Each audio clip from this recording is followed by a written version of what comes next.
आइए आज हम कक्षा 10 गणित क्लास में अध्याय 2 चर वाले रैखिक समीकरण के बारे में पढ़ेंगे। सबसे पहले आप लोग को पता होना चाहिए, पूर्व ज्ञान है कि समीकरण क्या है और फिर रैखिक समीकरण क्या है। इसको देख लेते हैं। अगर हम कहें कि समीकरण क्या है, समीकरण क्या है, तो इसका उत्तर हम कह सकते हैं कि समता का कथन अर्थात बराबरी का कथन ही समीकरण है। उदाहरण के लिए जैसे एक यहाँ पर 2x धन 1, अगर हम इसको बराबर मान लें 5 के, तो फिर ये समीकरण हो गया। समीकरण क्या है? तो समता का कथन ही वास्तव में समीकरण है। जैसे एक अगर हम उदाहरण देना चाहें तो दूसरा उदाहरण और दे सकते हैं। किसी संख्या में 5 जोड़ने पर 9 प्राप्त होता है। किसी संख्या में 5 जोड़ने पर 9 प्राप्त होता है। ध्यान दें, अब इसको हमको समीकरण अर्थात ये कथन है, इसको समीकरण में लिखना है। तो किसी संख्या में 5 जोड़ने पर, तो किसी संख्या मतलब हमें मालूम नहीं है कि किसमें जोड़ना है। तो माना कि वह संख्या, अज्ञात संख्या को वह संख्या लिख सकते हैं x है। तो किसी संख्या में 5 जोड़ने पर, तो x में 5 जोड़ दिए, तो x में 5 जोड़ने पर ये हो जाएगा x धन 5। ध्यान दो, ये x धन जो 5 है, ये एक बहुपद कहलाएगा या व्यंजक कहलाएगा, बीजी व्यंजक। अब प्रश्न क्या कहता है कि किसी संख्या में 5 जोड़ने पर 9 प्राप्त होता है। तो यहाँ लिखेंगे प्रश्नानुसार। देखो 5 जोड़ने पर 9 प्राप्त होता है, तो ये 5 जोड़ दिए तो क्या मिल गया? 9। इसका मतलब ये 9 आ गया। देखो बराबरी का, बराबर की चिन्ह है, बराबर का कथन आ गया। तो इसी को बोलते हैं समता का कथन। इसी प्रकार से अब आता है रैखिक समीकरण क्या है। समीकरण क्या है देख लिए। अब आता है कि रैखिक समीकरण क्या है। रैखिक चर राशि की घात, ऐसा समीकरण जिसमें चर राशि की घात 1 हो, उसको कहते हैं रैखिक समीकरण। यहाँ पर जैसे चर राशि का घात कितना है? 1 है, तो ये समीकरण हो गया। ठीक है। और भी जैसे उदाहरण दे सकते हैं, जैसे x धन 1 चर राशि का घात 1 है, तो ये भी समीकरण हो गया।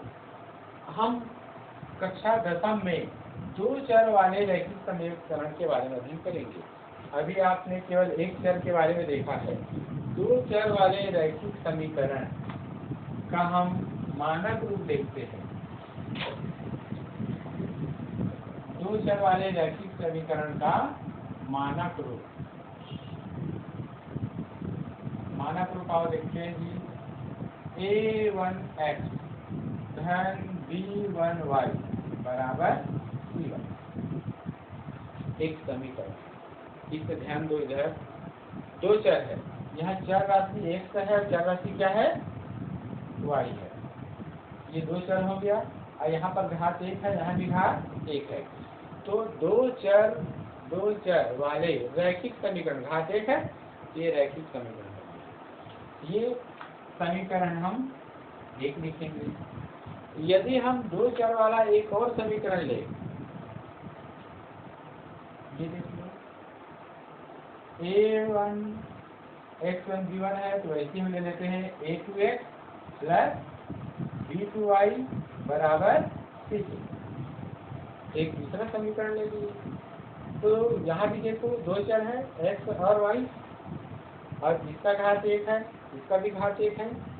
तो इस प्रकार से ये 2 चर वाले रैखिक समीकरण, इसको हम समीकरण 2 मान लिए। चूंकि दोनों ही समीकरण एक a1x प्लस b1y बराबर c1 तथा a2x प्लस b2y बराबर c2, ये दोनों को अगर हम मिला दें तो इसी को कहते हैं समीकरण निकाय। समीकरण निकाय, ठीक है, ये समीकरण निकाय हो गया। जहां पर विशेष ध्यान देना है यहाँ तुम लोग को, a1 बराबर नहीं हो सकता 0 के, b1 बराबर नहीं हो सकता 0 के, इसी प्रकार a2 बराबर नहीं हो सकता 0 के और b2 बराबर नहीं हो सकता 0 के। c1 और c2 का मान 0 हो सकता है, पर ये b1, b2, a1, a2 ये 0 कभी भी नहीं हो सकता, क्योंकि अगर इनका मान 0 हो गया तब तो फिर ये दो चर वाले रैखिक समीकरण ही मिलेगा, ठीक है ना। तो इसको भी ध्यान रखना है, दो चर वाले रैखिक समीकरण पे एक मानक रूप है, इसको ध्यान में रखना है। इसी के आधार पे आगे हम और सवाल हल करेंगे। दो चर वाले जो रैखिक समीकरण है उसका अगर हमको हल ज्ञात करना है तो दो चर वाले रैखिक समीकरण उसको हल निकालना है तो उसको कहते हैं समीकरण निकाय का हल, अर्थात चर राशि x और y का मान क्या होगा उसको हमको ज्ञात करना है। आइए एक उदाहरण द्वारा हम ज्ञात करने का प्रयास करते हैं।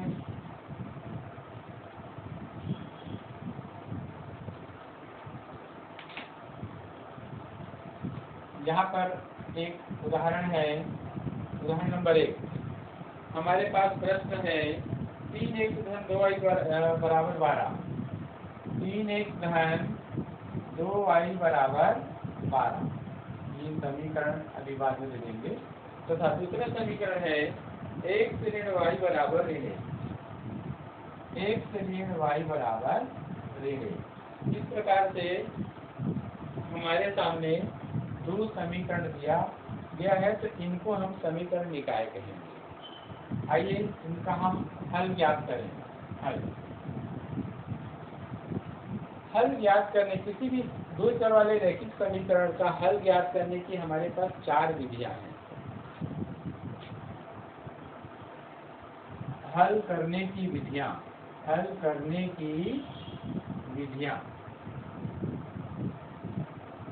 पहला विधि है आलेखी विधि।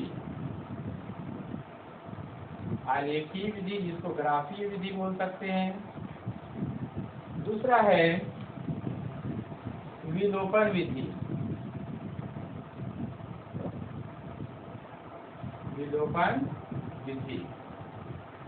तीसरा है प्रतिस्थापन विधि।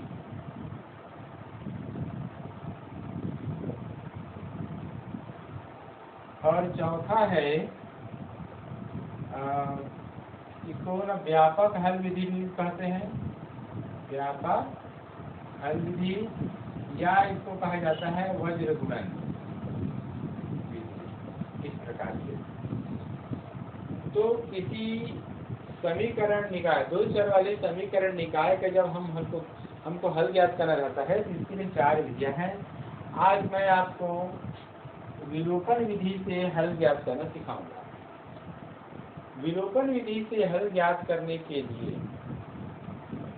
हमें क्या करना है उसको क्रम से हम देखते हैं। सबसे पहले हल लिखिए और प्रश्न जो समीकरण दिया हुआ है उसको एक बार लिखिए।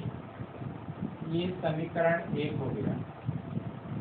फिर यहाँ लिखिए x ऋण y बराबर ऋण, समीकरण 2 हो गया।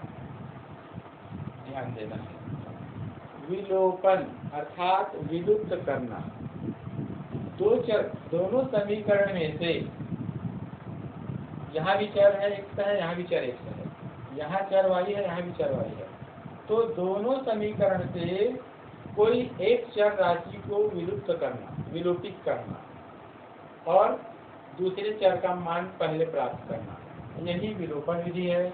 यहाँ देखते हैं, सबसे पहले ध्यान देना है, अगर हम पहले समीकरण और दूसरे समीकरण में से अगर हम देखो x को अगर हम विलोपित करना चाहें, विलोपित करने से जैसे हटाना, यहाँ धन 3x है, यहाँ 1x है, तो ऐसा करने के लिए हमारे पास दोनों का गुणांक समान होना चाहिए। चर राशि x का गुणांक 3 है, तो यहाँ भी 3 होना चाहिए, लेकिन यहाँ समान नहीं है।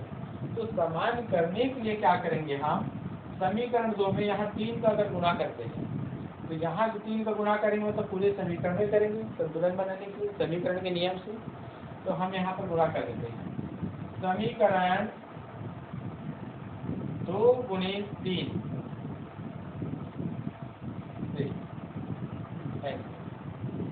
तो समीकरण 2 को लिख देते हैं पहले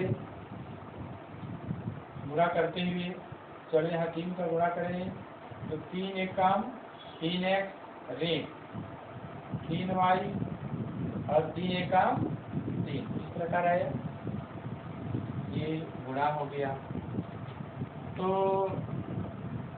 अब इसको हम नाम चाहें तो समीकरण 3 नाम दे सकते हैं। समीकरण पहले में समीकरण तीसरे को हम क्या करेंगे, घटाएंगे। देखो यहाँ भी धन 3x है, यहाँ भी धन 3x है, दोनों एक जैसा चिन्ह है, तो घटाने पर लिखेंगे। अगर दोनों में से एक धन एक ऋण रहता तो घटाने पर की बजाय क्या लिखते, जोड़ने पर लिखते। यहाँ देखो समीकरण 1 ऋण समीकरण 3 से, और समीकरण 1 पहले लिखते हैं 3x धन 2y बराबर 12, समीकरण 3 लिखते हैं 3x ऋण 3y बराबर ऋण 3। ऐसे जब ऊपर वाली संख्या में नीचे वाली को घटाते हैं तो चिन्ह बदलता है। ये धन है तो ये नीचे में जाकर ऋण, ये ऋण है तो धन, ये ऋण है तो धन। अब देखते हैं ये धन 3x है, ये ऋण 3x है, ये धन ऋण। यहाँ ये तो धन चिन्ह रहेगा, लेकिन इसका ये धन चिन्ह हट गया, उसके बदले हम इसको लेंगे, सामने का चिन्ह बदल चुका है, ये इसको देखेंगे, ये धन 2y है और ये धन 3y है, 2 और 3 5y। इसी प्रकार यहाँ देखो धन 12 है, धन 3 है, तो 12 3 15। तो आगे देखते हैं, इसलिए y बराबर 15 में 5 का भाग कर लेंगे तो बताया जाएगा 5 एक काम किया तो कितना आ गया, देख y का मान 3 प्राप्त हुआ। इस y के मान को y बराबर 3 का मान कोई भी समीकरण रख दो, चाहे 1 में रखो चाहे 3 में रखो, कहीं भी रख सकते हो, 2 में भी रख सकते हैं, कोई परेशानी नहीं है। तो समीकरण 3 का मान y बराबर 3 का मान समीकरण 1 में रखने पर ऐसे तो रखते हैं, ये 3x धन 2 गुणित 3 और बराबर 12, ये हो जाएगा 3x 2 3 6 बराबर 12, 6 उधर पक्षांतर हो जाएगा जी, तो 12 ऋण 6, तो 3x बराबर 6। तो इसलिए x बराबर 6/3, एक काम 2 नहीं, x बराबर क्या आया 2। तो इस प्रकार हम उत्तर लिख सकते हैं। आप लोग को उत्तर पूरा लिखना है, मैं संक्षिप्त लिख रहा हूँ। अतः दिए गए समीकरण निकाय का हल x बराबर 2 व y बराबर कितना 3 प्राप्त हुआ। ऐसे आप लोग इसको अच्छे से और देखिए, मैं इसी सवाल को ध्यान दीजिए, यहाँ पर x वाले पद को हमने विलोपित किया तो मान ये आया, मैं इसी को फिर से बदल के y को विलोपित करके भी बता रहा हूँ आपको अगली कड़ी में।